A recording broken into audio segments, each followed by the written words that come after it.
Good day mga guys, welcome back to my channel, Leo Cads Mix Video. Sa araw nito guys ay pipintahan natin yung upuan na plastic. Ito po yung finish niya mga guys, napakakintab. Gamit po ang epoxy enamel. Ito po guys, bakal. Ito po yung pinipintahan namin, bakal at saka plastic. Ang pagkakaiba mga guys, plastic at saka bakal lang. Ganun pa rin ang preparasyon namin mga guys. Epoxy primer yung ginamit namin, yung Synchromit Yellow. Mga guys, papakita ko sa inyo ang preparasyon ng bakal at saka plastic. Ito po yung metal mga guys. Siyempre kinukuha natin yung mga daanan ng mga welding machine. Lilinisan at saka po pinupunasan yung ng lacquer thinner mga guys. Preparasyon natin yan sa bakal mga guys. Ganun pa rin sa plastic mga guys. Papakita ko sa inyo mamaya. Ito na po yung natapos na naliha mga guys, nalinisan at punasan. Pinaprimera natin gamit po yung Synchromit Yellow mga guys. Ito po yung bakal mga guys nating binibintahan. Tsaka ito naman yung plastic mga guys, pinaprimera natin gamit po yung Synchromit Yellow. Kumpare ko po yung nagpa-primer niya mga guys.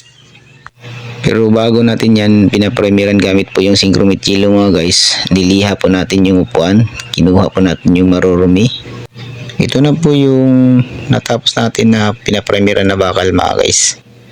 Minasilyahan natin ng body filler para maganda po yung ating pagpipinta at saka malinis. Para mawala yung mga dinadaanan ng welding machine.